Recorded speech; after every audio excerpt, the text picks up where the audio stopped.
حضرت مسلم ابن اوسجہ شہدائے کربلا میں سے ہیں، اصحاب رسول میں سے ہیں۔ طبقات ابن سعد نے ان کو صحابی رسول میں، اصحاب رسول میں شمار کیا ہوا ہے۔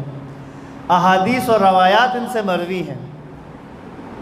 جناب مسلم ابن اوسجہ کوفہ کے رہائش پذیر تھے، کوفہ میں، اور جس وقت امام حسین علیہ السلام کو خط لکھا گیا، شروع میں پہلے خط جو اکابر شیعوں نے لکھے، تو ان خطوں میں جو خط لکھنے والے تھے امام حسین علیہ السلام کو، اس میں جناب مسلم ابن اوسجہ بھی شامل تھے۔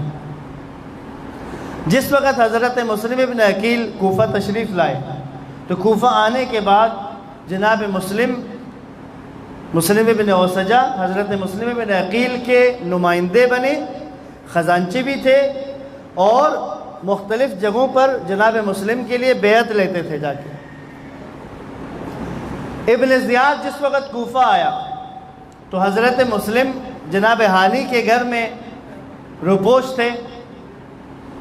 ابن زیاد نے اپنے غلام کو، جس کا نام معقل ہے، اس کے ذمہ لگایا کہ تم مسلم ابن عقیل کا پتہ لگاؤ کہ مسلم کہاں پہ ہے۔ تو معقل نے، چونکہ نیا آیا تھا کوفہ میں، بصرہ سے آئے تھے کوفہ میں، تو معقل کی شناخت نہیں تھی زیادہ، تو اس نے اپنا بیس ذرا بدل کے خود کو اہل بیت کا ماننے والا بنا کر آ کر کوفہ کی مسجد میں آ کر بیٹھ گیا۔ اس کو تلاش تھی کہ میں کسی مولا علی کے ماننے والے کسی شیعہ سے ملوں اور اس کے ذریعے اس سے سلام دعا بڑھا کر پھر مسلم ابن عقیل تک پہنچ جاؤں، لیکن چونکہ کوفہ میں نیا ہے اس لیے شیعوں سے اس طرح سے آشنائی نہیں تھی۔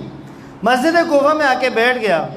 2-3 دن 4 دن کے بعد اس نے جناب مسلم ابن اوسجہ نماز پڑھ کے باہر نکلے تو یہ معقل ان کے پیچھے گیا۔ میں نے عرض کیا کہ پیغام جو میرے اور آپ کے لیے نکلتے ہیں وہ بیان کرنے لگا ہوں۔ پیچھے گیا، کسی ذرا خالی جگہ پہ جا کے اس نے آواز دی، جناب مسلم رکے، تو اس نے کہا کہ میں شام کے سرحدوں کے قریب کے علاقے کا اہل بیت کا ماننے والا ہوں، تو میرے پاس کچھ امانتیں ہیں جو میں نے مسلم ابن عقیل تک پہنچانی ہے۔ تو جناب مسلم ابن اوسجہ نے دائرے کی تقیہ کرنا تھا، کہا تو میں کیا کروں، مجھ سے کیوں کہہ رہے ہو؟ تو معقل کہتا ہے کیونکہ آپ مولا علی کے شیعہ ہیں۔ تو جناب مسلم ابن اوسجہ نے کہا یہ بات تمہیں کس نے بتائی کہ میں مولا علی کا شیعہ ہوں؟ اس نے کہا کسی نے نہیں بتائی۔ پھر کہا میں نے 4 دن تک مسجد کوفہ میں تمہارے آنے اور جانے کو دیکھا ہے۔ میں نے دیکھا کہ تم مسجد میں آنے والوں میں سب سے پہلے آنے والے ہو، اور جب واپس جاتے ہیں تو تم سب سے آخر میں نکلتے ہو۔ میں نے دیکھا کہ مسجد میں نوافل اور مستحب نمازیں تم سب سے زیادہ پڑھ رہے ہو۔ کہا تمہارے اس کردار سے، تمہارے اس عبادت کے ذوق و شوق نے، اس عاشقانہ عبادت کی وجہ سے مجھے سمجھ آ گئی ہے کہ تم علی کے ماننے والے ہو۔ یعنی کیا مطلب؟ معقل جو ابن زیاد کا جاسوس ہے اسے بھی سمجھ آتی ہے کہ علی کے شیعہ کو پہچاننے کا معیار کیا ہے۔ اس نے عبادت سے، عبادت کی رغبت سے، عاشقانہ سجدوں سے، مناجات سے پہچان لیا کہ یہ علی کا ماننے والا ہے۔ یا علی، جزاک اللہ۔ یہ یاد رکھیے گا، ایسا نہیں ہے کہ آج معیار تبدیل ہو گیا ہے۔ زمانوں کے بدلنے سے حقیقتیں تبدیل نہیں ہوتی۔ ایسا نہیں ہوگا کہ آج علی کے شیعہ کی پہچان بدل گئی۔ آج علی کا شیعہ وہ ہے جو ایک خاص قسم کا حلیہ بنا لے، جو ایک خاص قسم کی حالت تو بنا لے، لیکن کبھی مسجد میں نظر نہ آئے، کبھی سجدہ کرتا ہوا نظر نہ آئے۔ پس اگر کوئی آپ کو اس طرح کا پیغام دیتا ہے کہ آپ ایک نعرہ لگا کے، ایک شعار بلند کر کے آپ مولا علی کے شیعہ بن سکتے ہیں، تو یہ معیار نہیں ہے۔ یاد رکھیے گا، علی کے شیعوں کی پہچان عبادت خدا سے کی جاتی تھی، علی کے شیعوں کی پہچان سخاوت سے کی جاتی تھی، علی کے شیعوں کی پہچان رحم دلی اور نرم دلی سے کی جاتی تھی۔ حجاج بن یوسف، اس نے بہت شیعوں کو تحقیق کیے کوفہ میں، اور تقیے کا دور تھا، خود کو شیعہ ظاہر نہیں کرتے تھے۔ تو اس حجاج بن یوسف نے شیعوں کی پہچان کے لیے کیا کیا؟ اس نے اپنے سپاہیوں کو غریبوں کے لباس پہنائے، خستہ حال بنا کر کسی چوک میں، کسی گلی میں، کسی جگہ پر ان کو بٹھا دیتا تھا اور ان سے کہتا تھا جو آ کر تمہارے ساتھ کوئی رحم دلی دکھائے، جو تمہاری حالت پر ترس کھائے، جو گزر نہ جائے تمہارے آگے سے، اگر تمہارا حال احوال پوچھے، تمہاری مدد کرے، تمہیں غریب سمجھ کے تو سمجھ علی کا یہ حجاج بن یوسف غریبوں فقیروں کا بیس بنا کر ایک جگہ آگے کھڑا ہو گیا، خود کھڑا ہو گیا اور اب انتظار میں ہے۔ تو واقعی علی کے ماننے والوں کے دل واقعی نرم ہوتے ہیں غریبوں اور مسکینوں کے لیے، کیونکہ وہ یتیم پرور علی کے ماننے والے ہیں، اس مولا علی کے ماننے والے ہیں جو یتیم عیسائی بچوں کو اپنے کندھے پر سوار کروایا کرتے تھے۔ مسلمان تو دور کے مسلمان عیسائی بچوں کو، عیسائی یتیموں کو اپنے کندھے پر ان کے ساتھ کھیلنا، اس رحم دل، اس یتیم پرور علی کے ماننے والے۔ حجاج بن یوسف خود بیس بدل کے کھڑا ہے۔ ایک مولا علی کا واقعی وہ حقیقی شیعہ قریب آ کے حجاج سے کہتا ہے دیکھو تمہاری حالت خراب ہے، غریب ہو، تو میں تمہاری مدد کرنا چاہتا ہوں، لیکن یہ حجاج نے اتنا سخت پہرے لگائے ہوئے ہیں کہ یہاں میں تمہیں کچھ دے نہیں سکتا، میں آگے چلوں گا، میرے پیچھے پیچھے آنا، میں تمہیں اپنے گھر جا کر وہاں سے کچھ دوں گا۔ تو فوراً اس کو پکڑ لیا، کہا میں خود حجاج ہوں، تمہارے انتظار میں یہاں پر تھا۔ یعنی کیا مطلب؟ علی کے شیعہ کی پہچان ابن زیاد کا جاسوس ماقل عبادت اور مناجات اور عاشقانہ سجدوں سے کر رہا ہے۔ حجاج بن یوسف غریب پروری، فقیر پروری، مسکین پروری سے علی کے جاننے والوں، علی کے ماننے والوں کی پہچان کر رہا ہے۔ اگر آج کوئی آپ سے کہتا ہے کہ ایک خاص قسم کا حلیہ بنانے سے کوئی علی والا بن سکتا ہے تو ایسا نہیں ہے، یاد رکھیے گا، کیونکہ زمانے کے بدلنے سے حقیقتیں تبدیل نہیں ہوتی۔ علی کا ماننے والا، علی کے چاہنے والے، علی کا شیعہ آج بھی وہی ہے جو مولا علی کی پیروی کرتا ہے۔ محمد و آل محمد بلند تر صلوات۔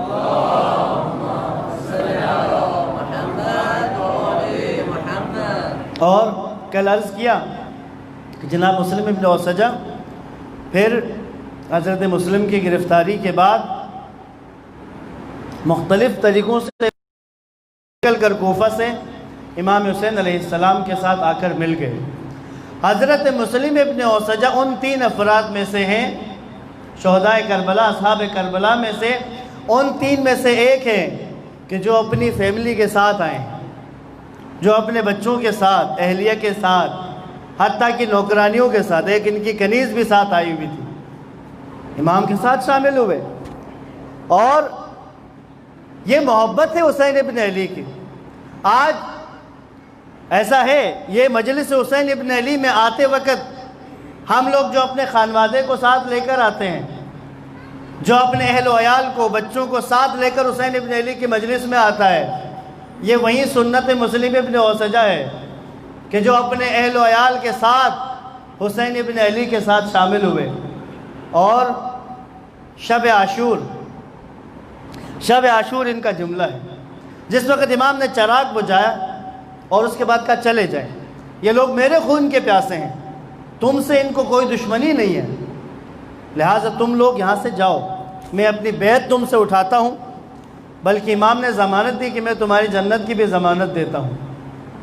جب چراغ جلائے تو کوئی نہیں گیا تھا، کیوں؟ کیونکہ یہ حسین ابن علی کے وہ جانثار تھے کہ جو جہنم کے خوف یا جنت کی لالچ میں حسین کے ساتھ نہیں تھے، فقط یہ پورے شعور کے ساتھ، پوری سمجھداری کے ساتھ، انہیں پتہ تھا کہ 61 ہجری میں ان کو خبر تھی کہ ہمارا وظیفہ یہ ہے کہ حسین ابن علی کے ساتھ کھڑے ہونا ہے۔ اب جب چراغ جلایا تو اصحاب رسول ایک ایک کر کے اپنے جذبات کا اظہار کیا۔ تو شب عاشور جناب مسلم ابن اوسجہ نے بھی اپنے جذبات کا اظہار کیا۔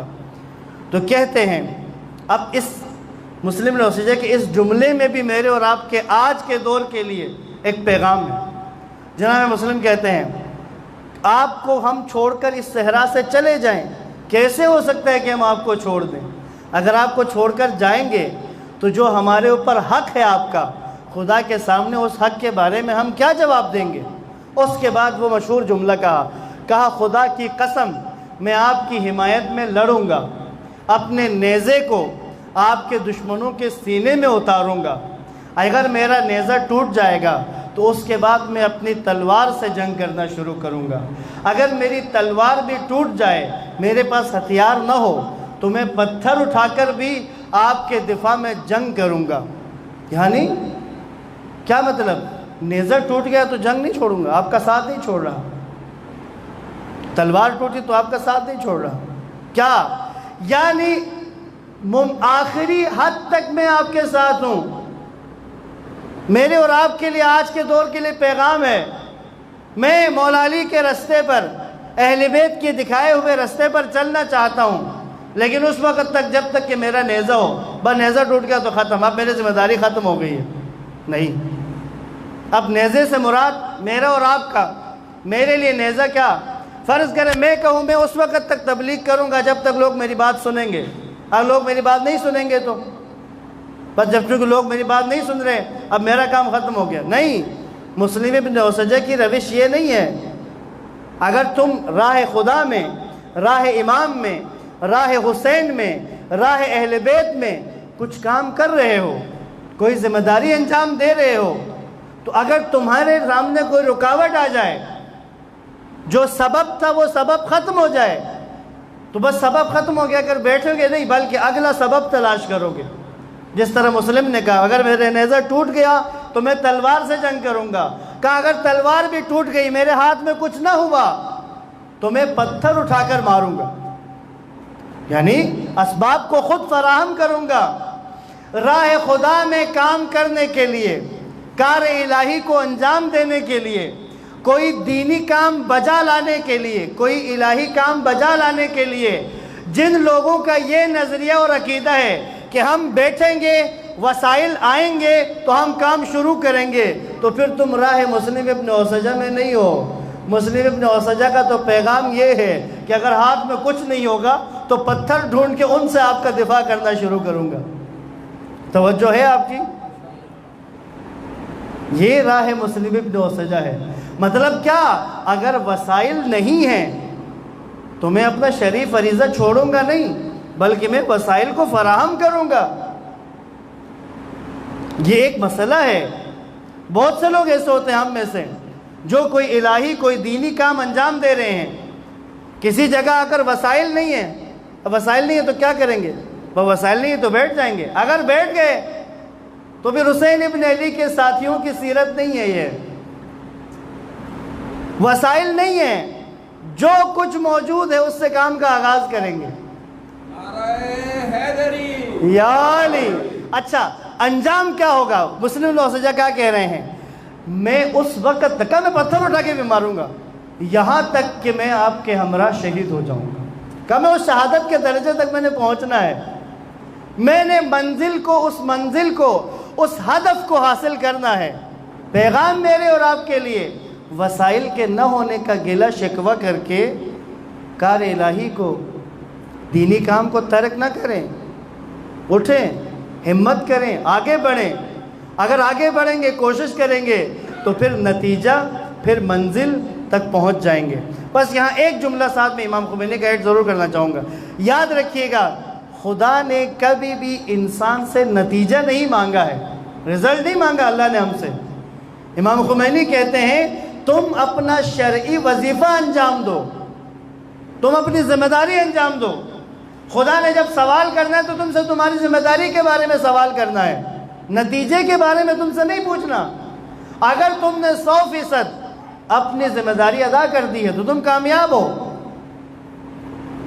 اور نتیجہ تمہارے ذمے نہیں ہے۔ بس یہ مسلم ابن اوسجہ کا پیغام ہے کہ اپنی تمام صلاحیتوں کو بروکار لاؤں گا، آخری حد تک آپ کا ساتھ دوں گا، یہاں تک کہ آپ کے ہمراہ شہادت کے اس بڑے درجے تک پہنچ جاؤں گا۔ درود پڑھے محمد و آل محمد پر۔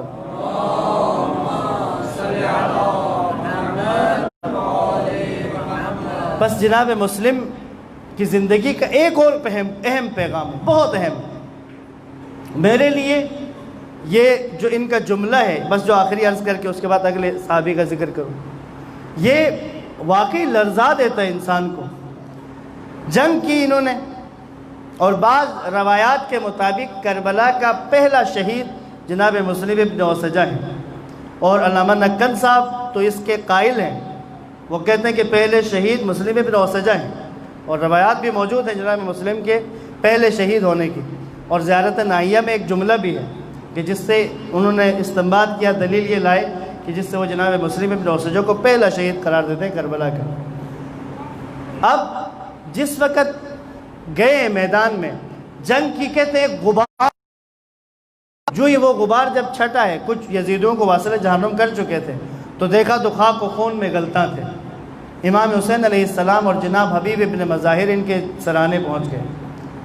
امام نے مسلم کا سر اپنی گود میں رکھا، مسلم نے آنکھیں کھولی، مولا کے چہرے کی زیارت کی، اور یقیناً وہ جملہ جو اصحاب حسین میں سے ہر ایک شہید ہوتے وقت، اگر امام حسین جنازے پر امام حسین ان کے سرانے پہنچے تو ہر کربلا کے شہید نے اپنے امام سے سوال کیا ہے۔ مسلم نے بھی یقیناً یہ سوال کیا ہے، کہ مولا مجھ سے راضی ہے، میں نے حق ادا کر دیا ہے، مجھ سے راضی ہے؟ امام نے دعا دی تو جناب حبیب ابن مظاہر نے جناب مسلم ابن اوسجہ سے کہا، مسلم میں جانتا ہوں کہ میں نے بھی کچھ دیر بعد شہید ہونا ہے، میں نے بھی آپ کے ساتھ ملحق ہو جانا ہے، لیکن پھر بھی میں چاہتا ہوں کہ آپ کوئی وصیت کریں تو میں اس وصیت پر عمل کروں۔ اب آپ خود، یہ جو میں نے عرض کیا نا مسلم کی، جناب مسلم کے کردار میں سے اہم ترین پیغام ہے یہ پیغام بھی۔ آپ خود سوچیں، کوئی بھی انسان اگر اس کی ابھی جان نکلنے والی ہے، ابھی وہ اس دنیا سے رخصت ہونے والا ہے، اسے پتہ ہے کہ ابھی میں اس دنیا سے جانے والا ہوں، اور اس کو وصیت کرنے کا موقع ملے تو وہ اپنی زندگی کی قیمتی ترین چیز کے بارے میں وصیت کرے گا۔ جو بھی اس کو موقع مل رہا ہے تو وہ اپنی زندگی کی قیمتی ترین چیز کے بارے میں، اس چیز کے بارے میں وصیت کرے گا جس کی اہمیت، جس کی حیثیت اس کی زندگی میں سب سے زیادہ ہے۔ ایسا ہی ہے نا، ہماری عقل بھی اس بات کو کہتی ہے، ایسا موقع آ رہا ہے، ابھی جان نکلنے والی ہے، روح پرواز کرنے والی ہے، اور وصیت کا موقع مل رہا ہے، کہا کوئی وصیت ہے تو کرو۔ اور حبیب جیسا امانت دار، حبیب ابن مظاہر جیسا، مسلم ابن اوسجہ بھی صحابی پیغمبر، حبیب ابن مظاہر بھی صحابی پیغمبر، دونوں حبیب کہہ رہے کوئی وصیت ہے تو کرو، تو مسلم نے جو وصیت کی ہے اس سے پتہ چلتا ہے کہ مسلم ابن اوسجہ کی زندگی میں سب سے اہم ترین چیز کیا ہے، سب سے اہم اور سب سے زیادہ قیمتی، سب سے زیادہ حیثیت مسلم ابن اوسجہ کی زندگی میں کس کو حاصل ہے، اس کی وصیت کے جملے سے پتہ چلتا ہے۔ جب حبیب نے کہا نا کوئی وصیت ہے، تو جناب مسلم ابن اوسجہ نے کہا، حبیب میری وصیت یہ ہے کہ مولا حسین کا ساتھ مت چھوڑ۔ کہا حبیب میں اور تم اس علاقے کے ہیں، ہم عراق کے باشندے ہیں، کہا مولا حسین یہاں مسافر ہیں۔ کہا حبیب میری وصیت یہ ہے کہ امام کا ساتھ مت چھوڑ۔ حبیب نے کہا میں کبھی ساتھ نہیں چھوڑوں گا۔ یہاں سے بات سمجھ میں آ رہی ہے، مسلم ابن اوسجہ کی زندگی میں سب سے اہم ترین حیثیت امام حسین کو حاصل تھی۔ آج اگر مسلم ابن اوسجہ کے کردار سے مجھے اور آپ کو سمجھنا چاہیے، اگر میری اور آپ کی زندگی میں، میری زندگی میں سب سے زیادہ حیثیت، میری زندگی میں، میری ذات میں نے سب سے زیادہ اہمیت، سب سے زیادہ حیثیت اپنے زمانے کے امام کو نہیں دی ہے، تو پھر میں مسلم ابن اوسجہ کے سامنے شرمندہ ہی رہوں گا۔